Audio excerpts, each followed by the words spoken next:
사도행전 8장 1절에서 8절까지 말씀 제가 봉독하겠습니다. 사울은 그가 죽임당함을 마땅히 여기더라. 그날에 예루살렘에 있는 교회에 큰 박해가 있어 사도 외에는 다 유대와 사마리아 모든 땅으로 흩어지니라. 경건한 사람들이 스데반을 장사하고 위하여 크게 울더라. 사울이 교회를 잔멸할새 각 집에 들어가 남녀를 끌어다가 옥에 넘기니라. 그 흩어진 사람들이 두루다니며 복음의 말씀을 전할새 빌립이 사마리아 성에 내려가 그리스도를 백성에게 전파하니 무리가 빌립의 말도 듣고 행하는 표적도 보고 한 마음으로 그가 하는 말을 따르더라. 많은 사람에게 붙었던 더러운 귀신들이 크게 소리를 지르며 나가고 또 많은 중풍병자와 못 걷는 사람이 나으니 그 성에 큰 기쁨이 있더라. 아멘. 오순절날에 임했던 성령 강림 사건 이후에 예루살렘 초대교회는 놀라운 부흥을 이루고 있습니다. 수천 명의 사람들이 함께 모여서 말씀을 듣고 하나님을 섬기고 예배하는 놀라운 일들이 벌어지게 된 것입니다. 이러한 놀라운 부흥과 함께 충격적인 사건이 벌어졌죠. 그 사건은 교회에서 세운 7명의 집사님 중에 한 사람 스데반 집사님이 돌에 맞아 죽는 사건이 벌어지게 된 것입니다.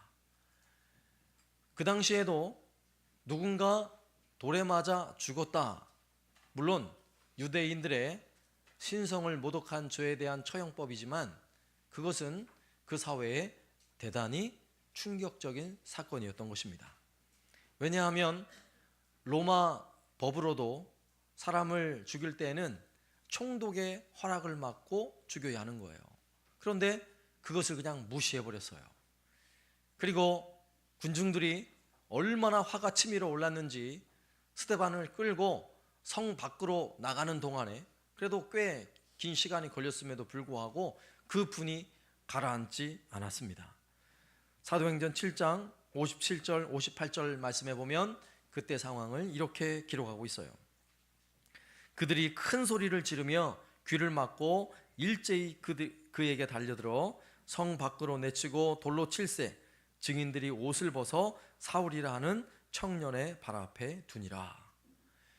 몹시 흥분한 군중들이 스데반을 성 밖에 던져놓고 그리고 그를 돌로 쳐서 죽이는 이 엄청난 사건이 벌어지게 된 것입니다.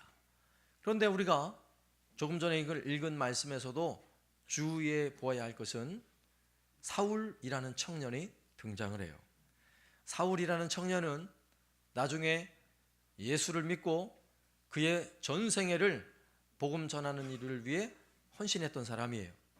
사도행전 중반 이후에 보면 사도 바울이 어떻게 복음 사역을 감당했는지의 내용을 우리가 살펴볼 터인데, 오늘 본문의 상황 속에서는 아직 예수를 믿지 않는 상황이에요. 아니, 예수 믿는 사람들을 보면 막 피가 끓는 상황이에요. 또 청년 사울, 그는 상당히 열정이 많은 사람인데 무엇에 대한 열정이냐면 옳은 것에 대한 열정이에요. 자신이 그동안 가지고 있던 율법에 대해서, 유대주의에 대해서 대단한 열정을 가지고 있는 사람이에요. 율법을 배운 것으로 치면 가말리엘이라는 아주 훌륭한 사람에게 율법을 철저히 배웠던 사람인 것입니다. 그리고 사도 바울이 남겨놓은 성경의 서신들을 보면 사도 바울은 그렇게 논리적이고 아주 합리적인 사람이에요. 그런 사람임에도 불구하고 스데반의 죽음, 로마법에도 접촉되는 이 불합리한 죽음에 있어서 그는 증인을 자처합니다. 그래서 그 발 앞에 사람들이 옷을 벗어놓는 거예요. 그 말은 스데반은 돌에 맞아 죽어도 싸, 이거는 정당한 거야 라는 것을 자기 스스로가 증인이 된 거예요. 또한 사도 바울은 스데반의 죽음과 함께 그 분노가 가시지 않았는지 교회를 두루다니며 사람들을 잡아다가 옥에 가두고 그들을 박해하는 일에 1등 공신이 됐어요.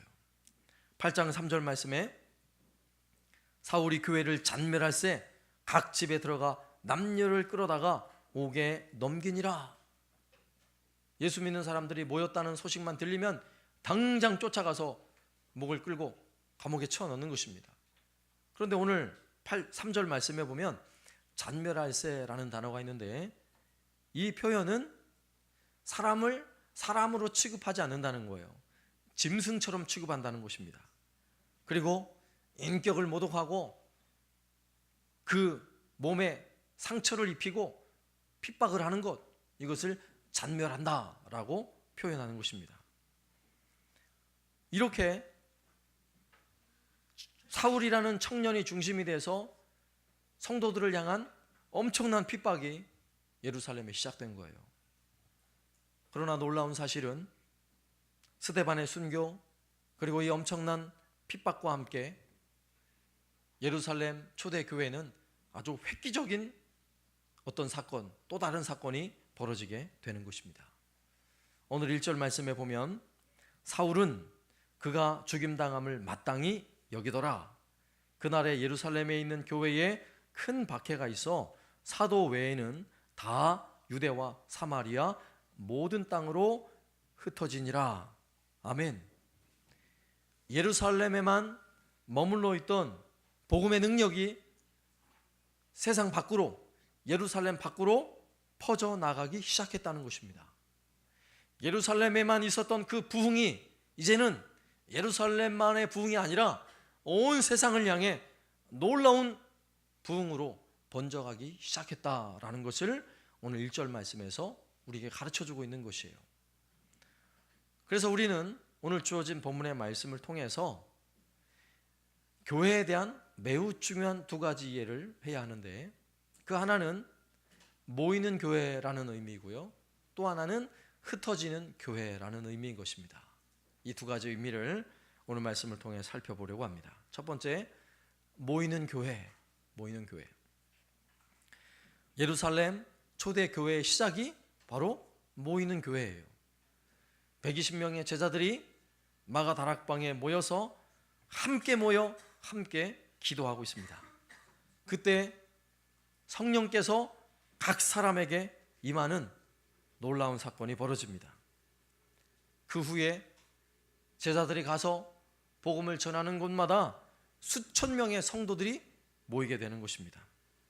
그들에게는 오늘과 같이 이렇게 좋은 시설이나 예배당이 없었어요. 그럼에도 불구하고 복음이 전해지는 곳에서는 수많은 사람들이, 수많은 제자들이 예수를 믿겠다고 나오는 것입니다. 이것이 성령께서 말씀 사역 가운데 주도하는 놀라운 부흥이 일어나고 있는 것입니다. 교회 역사 속에서 어느 시대든지 어느 민족이든지 말씀과 말씀을 통한 성령의 놀라운 역사는 모이게 하는 놀라운 은혜를 주신다는 사실이에요. 예루살렘 초대교회가 그랬고요, 이후에 수많은 나라와 민족들에서 이런 동일한 역사들이 나타나는 것입니다. 더 거슬러 올라가서 모세가 이스라엘 백성들을 애굽에서 이끌어 광야를 가고 있을 때에 그 광야가 바로 광야교회예요. 광야교회. 광야교회는 마찬가지로 멋진 건물도 없고 예배당이 없어요. 그러나 무엇이 있습니까? 그들이 장막을 쳐놓은 그 중심에 하나님의 성막이 있어요. 그 성막 중심에 하나님의 언약궤가 있다고요. 언약궤. 언약궤는 말씀이에요. 말씀. 하나님의 말씀을 중심하여서 이스라엘 공동체가 함께 모일 때 거기가 바로 광야 교회가 되는 것입니다. 마태복음 18장 20절 말씀에서도 두세 사람이 내 이름으로 모인 그곳에 나도 그들 중에 있느니라, 이렇게 말씀하고 있어요. 그래서 교회는 모이는 교회예요. 세워진 교회가 아니라 모이는 교회라고요. 모이는 교회. 교회라는 단어는 헬라어 말로 에클레시아라는 단어를 사용합니다. 이 말의 의미는 부름받은 사람들이라는 뜻이에요. 하나님께서 불러 모아 놓으면 거기가 교회라는 것입니다. 교회는 건물이 없고 예배당이 없어도 성도들이 함께 모일 때 거기를 교회라고 말하는 것입니다. 하나님의 관심은 절대로 예배당에 있지 않아요. 솔로몬이 지어놓은 화려한 성전이라 할지라도 하나님은 거기에 관심을 가지지 않는 것입니다. 우리가 앞서서 살펴보았듯이 스데반의 설교의 내용 가운데 사도행전 7장 48절, 그러나 지극히 높으신 이는 손으로 지은 곳에 계시지 아니하나니. 지극히 높으신 분 누구세요? 하나님이시라고요. 우리 하나님은 사람의 손으로 지은 곳에 갇혀 계신 분이 아니라고요. 성령 하나님은 교회와 함께 계신다라고 말할 때에 예배당 안에 계신다는 의미가 아니에요. 이 교회는 무엇이라 그랬죠? 모인 성도들이라고요. 성도들 안에, 성도들과 함께 계신다라는 의미인 것입니다.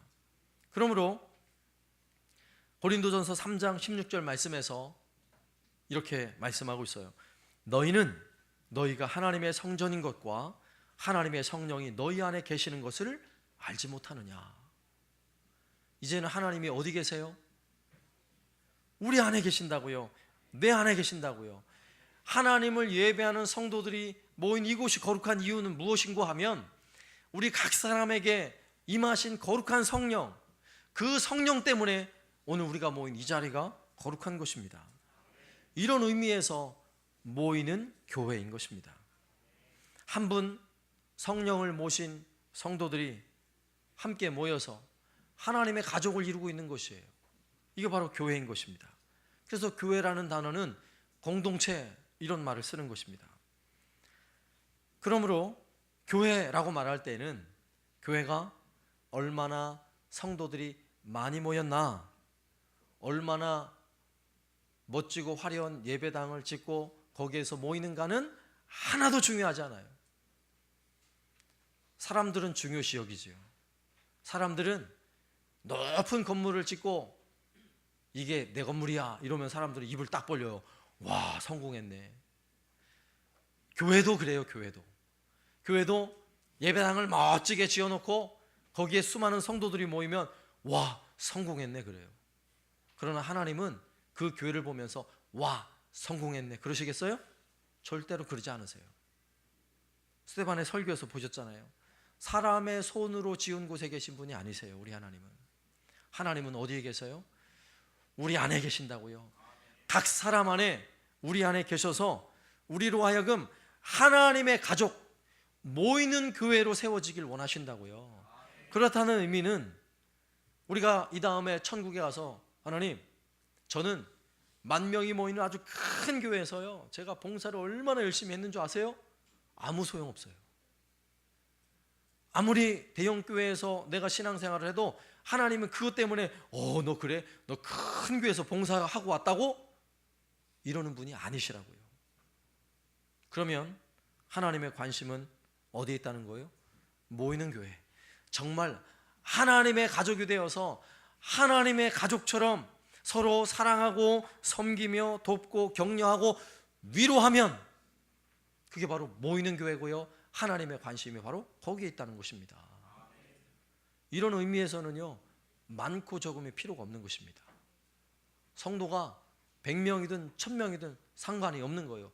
아니, 엄밀한 의미에서는요, 정말 예를 들어서 한사랑교회라 그러면 한사랑교회 모든 성도들이 가족처럼 여기고 가족처럼 바라보고 가족처럼 위로할 때가 가장 멋지고 아름다운 교회인 것입니다.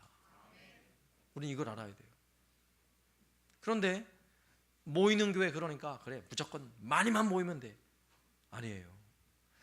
많이 모이는 것보다 더 중요한 의미, 모이는 교회로서의 의미는요, 하나님의 자녀, 하나님의 가족이 되어서 내가 누군가를 끊임없이 사랑하며 섬길 수 있는 이런 관계가 이루어져야 하는 것입니다. 가장 작은 단위로, 그래서 여러분의 가정은 교회인 거예요. 교회. 여러분 가정 안에서 어떤 섬김이 있습니까? 부모로서 자녀들을 얼마나 열심히 섬겨요. 그죠?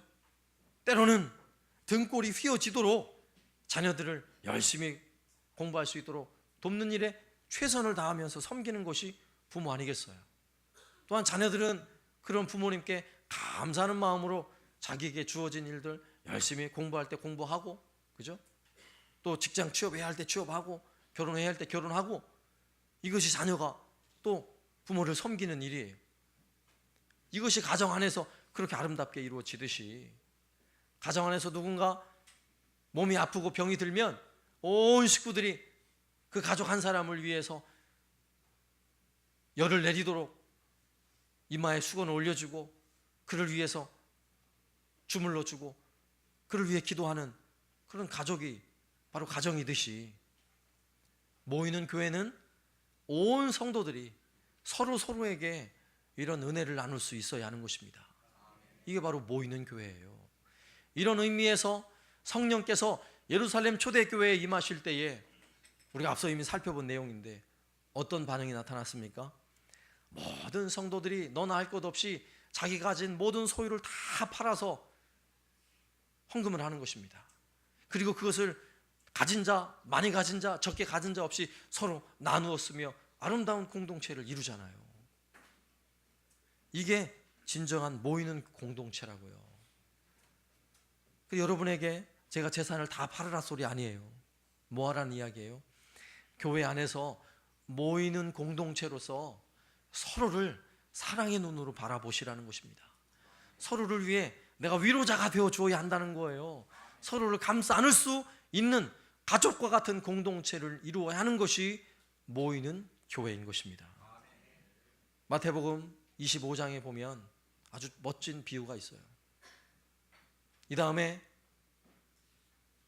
우리가 하나님 보좌에서 심판을 받는 것에 관한 그런 비유의 말씀인데, 양과 염소를 나눠 놓았어요. 왜 나눠 놓았냐면, 한쪽은 구원받은 백성이고 한쪽은 멸망받을 백성이에요. 지옥 갈 백성이에요. 그러면서 이렇게 이야기를 합니다. 그래, 네가 세상에 있을 때에, 내가 굶고 헐벗었을 때에 나에게 옷을 입히고 나에게 물을 주고 나에게 음식을 주고 나를 위로하고 나를 찾아와서 네가 도와줬다. 우리 주님 이렇게 말씀하시는 거예요. 그러니까 제가 언제 그랬어요? 제가 그렇게 한 기억이 없는데요. 저 주님을 위해 한 일이 없는데요. 뭐라고 말씀하세요? 내 형제 중에 지극히 작은 자 한 사람에게 한 것이 곧 나에게 한 것이니라.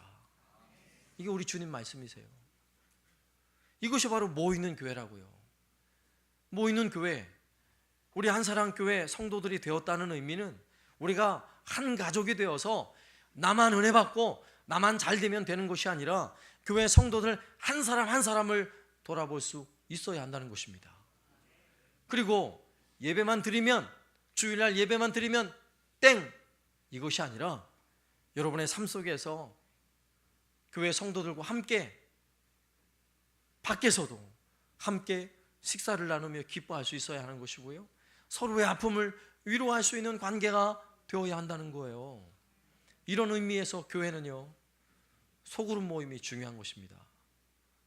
셀 모임이 중요해요. 그래서 함께 모여서 함께 기도 제목을 나누고 그 가정의 아픔을 함께 나누며 같이 눈물 흘려 기도할 때 같이 기도하고 함께 기뻐할 때 함께 기뻐할 수 있는 것, 이것이 바로 모이는 교회인 것입니다.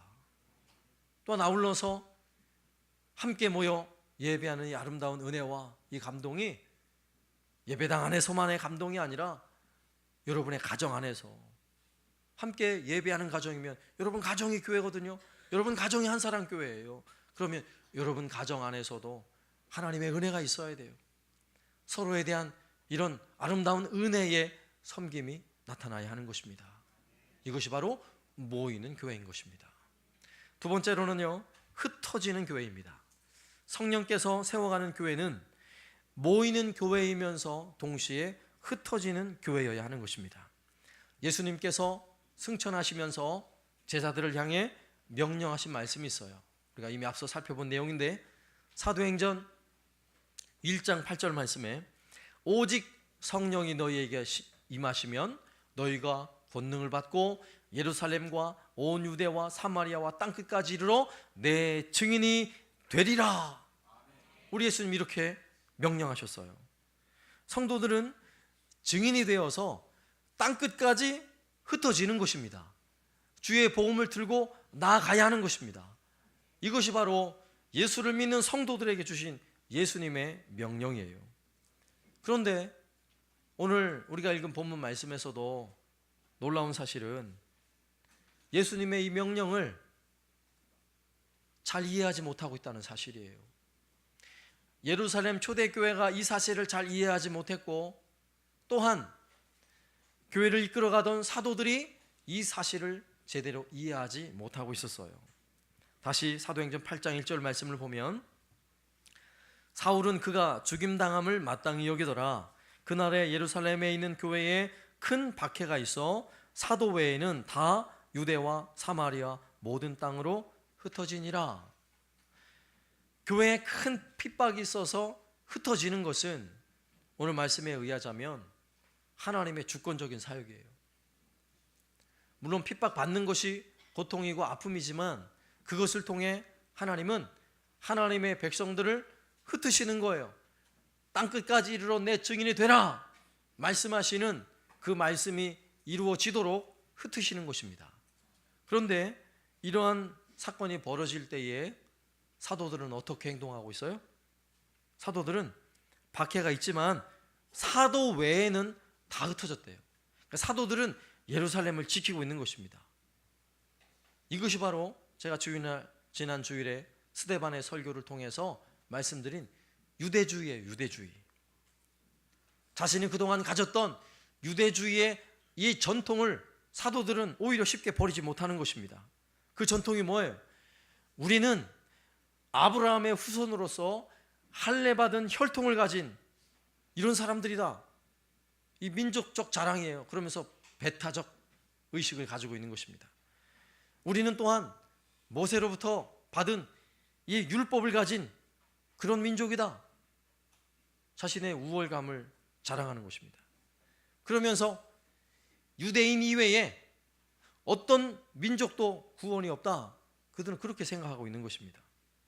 그런데 이러한 사고가 예수님의 12 사도들에게도 변함없이 그 마음 중심에 자리 잡고 있는 것입니다. 유대인들의 사고로는 하나님을 예배하는 이 성전이 절대로 허물어질 수 없고, 바로 이 성전에만 하나님이 계시니까 여기에서만 예배해야 돼요. 그래서 사도들도 그 생각을 버리지 못하고 예루살렘을 떠나지 못하는 거예요. 성전을 지켜야 되는 것입니다. 그러나 오늘 이 8장의 사건을 통해 하나님은 교회가 땅끝까지 흩어져 내 증인이 되어야 한다는 사실을 말씀해 주고 있는 것입니다. 사도행전 1장 8절에서 예수께서 제자들을 향하여 명령하신 그 말씀이 사도행전 8장 1절에서 이루어지고 있는 것이에요. 그런데 그 사건이 누구를 통해 이루어지는지를 한번 잘 보세요. 오늘 8장 4절 말씀을 보면 8장 4절부터 8절까지 쭉 읽어볼 테니까 한번 말씀을 잘 들어보세요. 그 흩어진 사람들이 두루 다니며 복음의 말씀을 전할세 빌립이 사마리아 성에 내려가 그리스도를 백성에게 전파하니 무리가 빌립의 말도 듣고 행하는 표적도 보고 한 마음으로 그가 하는 말을 따르더라. 많은 사람에게 붙었던 더러운 귀신들이 크게 소리를 지르며 나가고 또 많은 중풍병자와 못 걷는 사람이 나으니 그 성에 큰 기쁨이 있더라. 아멘. 흩어진 사람들이 도처에 가서 정말 증인이 되어서 하나님의 복음을 전하더라 이것입니다. 그런데 복음의 말씀을 전하는 흩어진 사람들, 그 중에 한 사람이 누구라고요? 5절 말씀에 보니까 빌립이라고요. 빌립은 어디로 갔습니까? 사마리아로 갔어요. 여기서 말하는 빌립은 사도 빌립이 아니에요. 집사 중에 한 사람 빌립입니다. 그러면 수많은 흩어진 사람 중에 한 사람으로서 빌립, 사도가 아닌 그를 통해 하나님은 하나님의 복음, 그 복음이 증인이 되는 일에 바로 빌립을 사용하고 있다. 오늘 말씀에 우리에게 가르쳐주고 있는 거예요. 이것은 세상을 향하여 흩어져 나가는 하나님의 복음의 사역을 놀랍게 이루는 사람을, 사도들을 먼저 사용하지 않고 일반 성도들을 먼저 사용했다는 이야기예요. 우리는 이것을 주목해야 돼요. 교회에서 목사이기 때문에 큰 일을 감당하고 장로나 안수집사나 권사이기 때문에 큰 일을 감당하는 것 결코 아닙니다. 놀라운 사실은 성경에서 끊임없이 우리에게 가르쳐주는 사실은 하나님은 약한 자를 들어 강한 자를 부끄럽게 한다는 사실이에요. 미련한 자를 사용하셔서 지혜로운 사람들을 코를 납작하게 하시는 하나님이라는 사실인 것입니다. 오늘 말씀에서도 흩어진 사람들, 그들은 누구예요? 예루살렘 초대교회 주축이 아니에요. 사실은 지도자들이 아니라고요. 그럼에도 불구하고 그들은 핍박과 함께 도처에 흩어져서 하나님의 복음을 전하는데 오늘 빌립과 같이 놀라운 복음의 역사들을 이루더라는 것입니다. 가서 복음을 전하는 곳에 놀라운 생명 구원의 역사가 나타나고 그 땅에 악한 귀신이 떠나가고 질병이 고침을 받으며 놀라운 복음의 역사가 나타나더라 이것입니다. 사마리아 성이 어떤 곳이에요?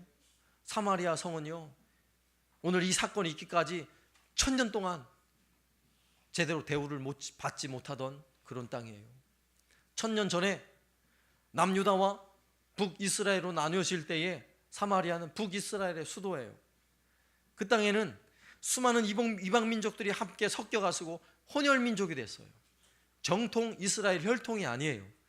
그래서 그 이후로 유대인들은 사마리아에 들어가지도 않았어요. 그 성을 지나가지도 않았다고요. 왜요? 더러운 개, 돼지보다 못한 혼혈족이 사는 곳이니까. 그래서 사마리아 사람들이 구원을 받는다는 건요, 상상도 할 수 없는 일이에요. 유대인들의 생각이에요. 그런데 어디에서 놀라운 부흥이 일어나고 있어요? 빌립 집사님을 통해 사마리아 성에서 놀라운 부흥이 일어난 것입니다. 8절 말씀에 그 성에 큰 기쁨이 있더라. 이 기쁨은 어떤 기쁨이에요? 그동안에는 개, 돼지 취급을 받고 멸망받을 백성 취급을 받은 그 사마리아 사람들에게 성령이 임하시고 놀라운 구원의 은혜가 임했다는 사실입니다. 하나님의 은혜의 손길이 펼쳐지고 그 땅에 죽어진 영혼이 살아나는 구원의 역사가 나타났다는 이야기예요. 이런 복음의 역사가 누구를 통해 일어난다고요? 흩어진 사람들을 통해 일어난다는 사실인 것입니다. 오늘 우리는 이런 의미에서 예배를 마치고 이 예배당 문을 나가는 순간 우리는 세상을 향하여 흩어지는 사람들이라는 사실을 기억해야 하는 것입니다. 왠지 아세요? 우리가 살고 있는 이 진주가 복음화율이 4%도 안 되는 땅입니다. 복음화율이 4%도 안 된다는 이야기는 무슨 말인고 하면 미전도 종족이라는 말이 있어요. 미전도 종족, 아직 복음을 접하지 못한 땅, 그런 땅에 수많은 선교사들이 헌신해서 그 땅에 가는 거예요. 복음을 전하기 위해서. 미전도 종족이라고 분류하는 그 종족의 복음화율이 몇 프로인 줄 아세요? 5% 미만이면 미전도 종족이에요. 미전도 종족. 그럼 우리가 살고 있는 이 진주 땅은 어떤 땅이라고요? 미전도 종족과 같은 땅이라고요. 그렇다는 이야기는 여전히 이 땅에 하나님의 복음을 들고 나아가서 죽어진 영혼을 구원해야 할 이 놀라운 사명이 우리에게 주어지고 있다는 것입니다. 물론 우리는 눈을 크게 열어서 저 북녘 땅에도, 저 이슬람 땅에도, 아니면 저 아프리카 오지에도 하나님의 복음을 들고 나갈 꿈과 비전을 가져야 돼요. 그러나 그 꿈을 꾸기 전에 우리가 살고 있는 이 땅에, 내가 예배하고 은혜를 누리고 있는 이 땅이, 이 진주시가 미전도 종족이라는 사실을 기억하셔야 돼요. 그리고 예배당 문을 나갈 때마다 흩어진 자의 삶을 사시길 바랍니다. 놀라운 사실은 이러한 사역은, 흩어진 자의 사역은 누가 더 잘하는 줄 아세요? 여기는 목사보다요, 교회 안에서 열심히 예배당에서 열심히 섬기는 중직자들보다 사실은요 일반 성도들이 더 그 일을 잘한다는 사실이에요. 오늘 말씀에서와 같이. 왠 줄 아세요? 저는 예배당 문을 나가도 제가 사는 집은 사택이에요. 사택. 예배당 부지 안에서 제가 살아요. 그리고 저는 일주일 내내 거의 7, 80%는 이 예배당 터 안에서만 주로 생활을 해요. 그렇잖아요. 그러나 예배를 마치는 순간 여러분이 가는 가정이 바로 옆집이 불신자가 있는 가정이고, 바로 월요일 날 출근해서 여러분이 일하는 일터가 수많은 불신자들이 있는 곳이잖아요. 예수 믿지 않는 사람들이 있는 곳이잖아요. 그러면 바로 그곳을 향해 흩어진 자의 삶을 누가 더 잘 사는 거예요? 저보다 여러분이 더 잘 사는 거예요. 더. 어느 집사님에게 이런 이야기를 들었어요. 회사 회식 자리에서 술을 마시는데 술을 거부합니다. 그래서 왜 술을 거부하십니까? 그러니까 내가 집사인데 이 술을 받아 마시면 사람들이 나를 뭐라고 욕을 하겠어요? 하나님 영광 가리는 일이잖아요. 그게 뭐예요? 흩어진 자의 삶이라고. 흩어진 자의 삶.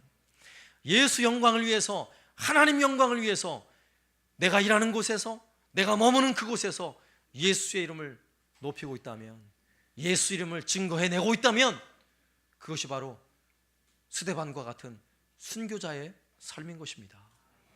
이 삶을 누가 살아야 하는 거예요? 바로 우리가 살아야 하는 것입니다. 흩어진 자의 삶을 살아가는 교회는요, 다시 모이게 돼 있어요. 하나님이 놀라우신 은혜를 주세요. 흩어진 사람들이 가는 그곳에 놀라운 사실은요, 예배당이 세워지는 거예요. 사마리아에, 그리고 안디옥에, 그리고 빌립보에 가는 도처마다 흩어진 자들을 통해 예배당이 세워지고요, 거기에 수많은 사람들이 모이기 시작하는 것입니다. 그리고 다시 모여서 그들이 서로 위로하고 격려하며 서로 아름다운 하나님의 가족 공동체를 세워나가기 시작하는 것입니다. 우리는 이 사건을요, 사도행전의 말씀을 통해 계속해서 살펴보게 될 것입니다. 오늘 우리는 모이는 교회로서의 사명을 감당할 뿐만 아니라 또한 흩어지는 교회로서의 사명을 감당해야 할 것입니다. 매일마다 내가 교회 예배당 밖을 나가는 순간, 오늘 말씀에서와 같이 흩어진 자의 사명을 감당하기 위해 내가 내 가정으로 가고 내 직장으로 간다라는 사실을 기억하시고, 우리 한사랑교회 성도들이 머무는 그곳이 바로 예배당이 되어지고, 머무는 그곳이 바로 한사랑교회가 되어지는 복을 누리는 저와 여러분 되시기를 살아계신 예수님의 이름으로 축원합니다. 아멘.